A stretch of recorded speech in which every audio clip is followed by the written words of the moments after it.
शत्रुपद परिचय के अंतर्गत संज्ञा और उसके विकार, लिंग, वचन, कारक पढ़ने के पश्चात अब हम सर्वनाम पर आते हैं। सर्वनाम अर्थात सभी नामों के स्थान पर प्रयोग किए जाने वाले शब्द। किसी विशेष व्यक्ति, वस्तु, स्थान की बार बार पुनरावृत्ति से बचने के लिए सर्वनाम का उसके स्थान पर सर्वनाम का प्रयोग किया जाता है। संज्ञा की पुनरावृत्ति बार बार प्रयोग को रोकने के लिए इसके स्थान पर प्रयुक्त होने वाले शब्दों को सर्वनाम कहते हैं।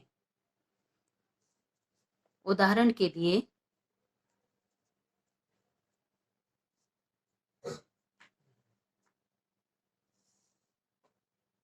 गाय बहुत भूखी थी।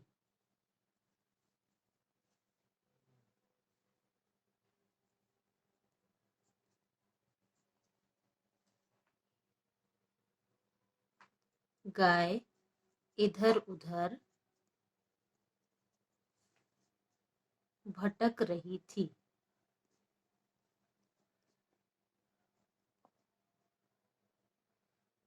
गाय पर गाय को खाने के लिए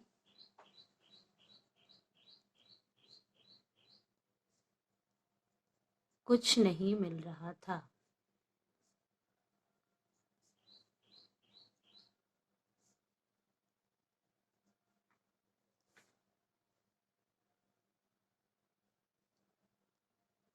एक व्यक्ति को गाय पर दया आ गई।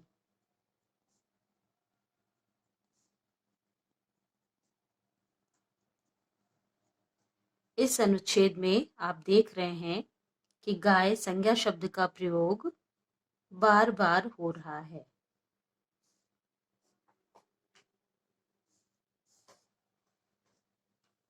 और इस पुनरावृत्ति से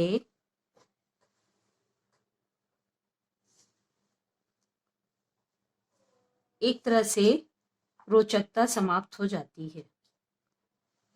इसी पुनरावृत्ति से बचने के लिए संज्ञा शब्दों के स्थान पर जिन शब्दों का प्रयोग किया जाता है वे व्याकरणिक भाषा में सर्वनाम कहे जाते हैं।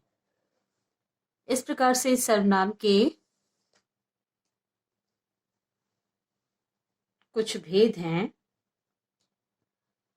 जो मुख्य रूप से इस प्रकार से हैं: पुरुषवाचक सर्वनाम, निश्चयवाचक सर्वनाम, अनिश्चयवाचक सर्वनाम, संबंधवाचक सर्वनाम, प्रश्नवाचक सर्वनाम और निजवाचक सर्वनाम।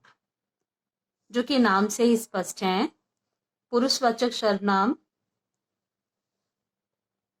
ऐसे सर्वनाम शब्दों को कहते हैं जो बोलने वाले, सुनने वाले या किसी अन्य व्यक्ति जिसके बारे में बात की जा रही हो के लिए प्रयोग किए जाते हैं। वे पुरुषवाचक सर्वनाम कहलाते हैं।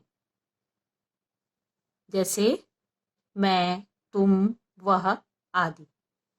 अब इस पुरुषवाचक सर्वनाम के भी मुख्य 3 भेद हैं। पुरुषवाचक सर्वनाम, उसके 3 उपभेद: उत्तम पुरुष, मध्यम पुरुष और अन्य पुरुष। उत्तम पुरुष हर व्यक्ति स्वयं को सर्वश्रेष्ठ समझता है, इसलिए मुख्य व्यक्ति अर्थात कर्ता उत्तम पुरुष के अंतर्गत आता है।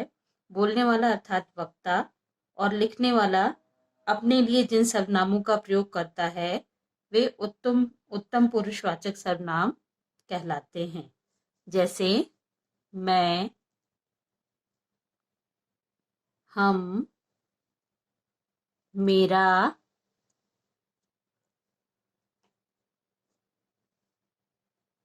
हमारी आदि। यानी ये सब सर्वनाम शब्द उत्तम पुरुष के अंतर्गत आते हैं। मध्यम पुरुष अर्थात वक्ता जिस सर्वनाम को बोलने वाले या लिखने वाला व्यक्ति, श्रोता, सुनने वाले के लिए प्रयोग करता है उसे मध्यम पुरुष सर्वनाम कहते हैं। जैसे तू, तुम, आप, तेरा, तुम्हारी, तुम्हारे,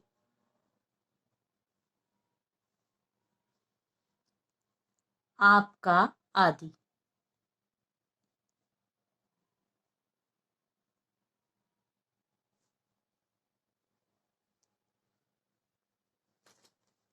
इसी प्रकार से अन्य पुरुष के अंतर्गत वक्ता तथा सुनने वाला व्यक्ति अर्थात उत्तम पुरुष और मध्यम पुरुष दोनों ही किसी तीसरे व्यक्ति के बारे में कुछ कहने या सुनने या लिखने की स्थिति में होते हैं। उस समय जिन शब्दों का प्रयोग किया जाता है उसे अन्य पुरुष के अंतर्गत पढ़ते हैं। अर्थात वक्ता उत्तम पुरुष और श्रोता मध्यम पुरुष दोनों ही किसी अन्य व्यक्ति के बारे में यदि बात करते हैं तो वह अन्य पुरुष के अंतर्गत आता है। जैसे वह, वे, उसको, उनको,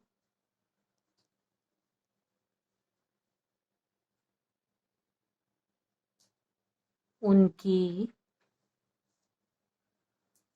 उसकी इत्यादि। अर्थात सर्वनाम के पुरुषवाचक सर्वनाम के अंतर्गत उसके प्रभेद हैं उत्तम पुरुष, मध्यम पुरुष और अन्य पुरुष। अब दूसरा भेद है निश्चयवाचक सर्वनाम। निश्चयवाचक अर्थात जिसमें वस्तु स्थिति निश्चित प्रकट होती हो उसे निश्चयवाचक सर्वनाम कहते हैं। दूसरा है निश्चयवाचक सर्वनाम, जो नाम से स्पष्ट है, जो सर्वनाम किसी व्यक्ति वस्तु का निश्चित बोध कराते हैं वे निश्चयवाचक सर्वनाम कहलाते हैं। जैसे वह बहुत छायादार वृक्ष है, यानी वृक्ष निश्चित रूप से छायादार है, ये इस वाक्य से स्पष्ट हो रहा है। यानी इसमें इस वह शब्द से जो छायादार, वह सर्वनाम शब्द जो छायादार वृक्ष के बारे में बता रहा है वो एक तरह से अपनी निश्चितता को प्रकट कर रहा है, इसलिए निश्चयवाचक है। यह, वह, ये, वे निश्चयवाचक सर्वनाम है। ये सब शब्द किसी न किसी वस्तु या व्यक्ति की ओर संकेत करके उसके निश्चय का ज्ञान कराते हैं। तीसरा अनिश्चयवाचक सर्वनाम, अर्थात जिन सर्वनाम शब्दों से किसी निश्चित वस्तु अथवा व्यक्ति का बोध न हो। निश्चयवाचक सर्वनाम में निश्चित रूप से उस व्यक्ति वस्तु का बोध हो वहां निश्चयवाचक, और जहां अनिश्चय की स्थिति हो, जो निश्चित न हो, निश्चित व्यक्ति वस्तु का बोध न कराए, उन्हें अनिश्चयवाचक सर्वनाम कहते हैं। जैसे कोई, कुछ, सब आदि। उदाहरण के लिए कोई आ रहा है, यहाँ कौन आ रहा है यह निश्चित नहीं है, अर्थात कोई अनिश्चयवाचक सर्वनाम शब्द है। कुछ खाने को दो, यहाँ निश्चित नहीं है कि वक्ता खाने के लिए क्या मांग रहा है, इसलिए कुछ अनिश्चयवाचक सर्वनाम है। एक अन्य उदाहरण है समय व्यतीत करने के लिए कोई पुस्तक पढ़ो। यहाँ कोई यानी कौन सी पुस्तक पढ़नी है यह निश्चित नहीं है, इसलिए अनिश्चयवाचक सर्वनाम। इसका एक सामान्य नियम है, प्रायः सजीव प्राणियों के लिए कोई का और निर्जीव वस्तुओं के लिए कुछ का प्रयोग किया जाता है। सजीव अर्थात समय व्यतीत करने के लिए कोई पुस्तक पढ़ो। यहाँ पुस्तक पढ़ने वाला जो करता है वह सजीव है, इसलिए कोई शब्द का प्रयोग किया गया है। और यदि कोई निर्जीव वस्तु होगी तो उसके लिए कुछ सर्वनाम शब्द का प्रयोग होता है। जैसे दूध में कुछ है। इस प्रकार से सजीव वस्तु के लिए कोई सर्वनाम शब्द और निर्जीव वस्तु के लिए कुछ सर्वनाम शब्द का प्रयोग किया जाता है। चौथा सर्वनाम का भेद है प्रश्नवाचक सर्वनाम। प्रश्नवाचक जो नाम से ही स्पष्ट है, जिन सर्वनाम शब्दों का प्रयोग प्रश्न पूछने के लिए किया जाता है उन्हें प्रश्नवाचक सर्वनाम कहते हैं। जैसे कौन, क्या, किसे, किसने आदि। रावण को किसने मारा? यहाँ ये प्रश्न है, इसलिए प्रश्नवाचक सर्वनाम के अंतर्गत आता है। किसने, यह रावण को राम ने मारा। राम संज्ञा शब्द के स्थान पर सर्वनाम शब्द किसने का प्रयोग है, इसलिए यह प्रश्नवाचक सर्वनाम है।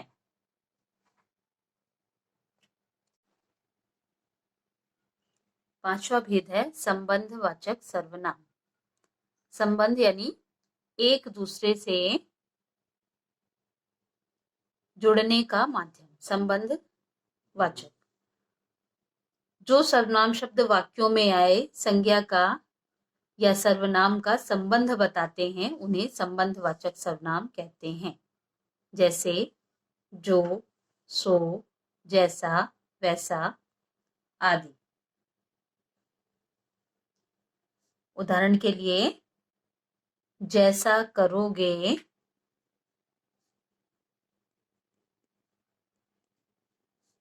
वैसा भरोगे।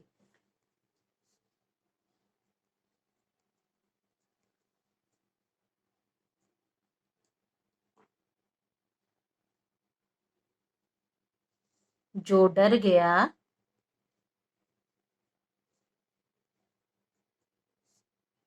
वो मर गया। इन उदाहरणों से स्पष्ट है कि ये सब संबंध को बता रहे हैं। जैसा करोगे वैसा भरोगे, अर्थात ये दोनों यानी जो व्यक्ति जो कार्य करेगा उसी का परिणाम वह भुगतेगा। इसलिए जैसा और वैसा ये संबंधवाचक सर्वनाम बोधक शब्द हैं। जो डर गया वो मर गया, यानी वह व्यक्ति नष्ट हो गया जिसमें डर है, जो वो संबंधवाचक सर्वनाम शब्द हैं।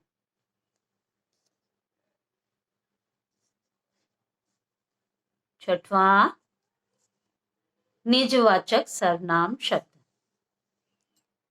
जो सर्वनाम शब्द निज यानी स्वयं के लिए प्रयोग किए जाते हैं वे निजवाचक सर्वनाम कहलाते हैं।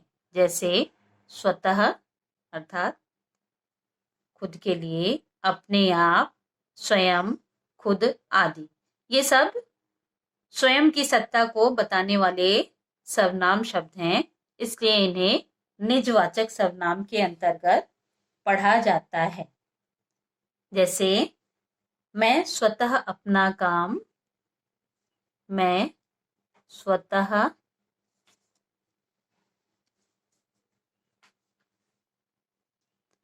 अपना कार्य कर सकती हूँ।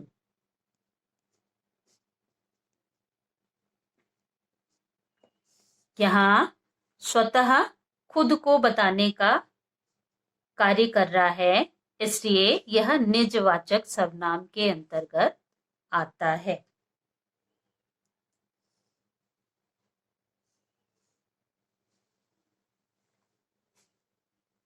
इस प्रकार स्पष्ट है कि सर्वनाम अपने इन भेदों के साथ साथ अपनी सत्ता को व्यक्त करता है, जो संज्ञा की पुनरावृत्ति से बोझिल होने से बचाता है।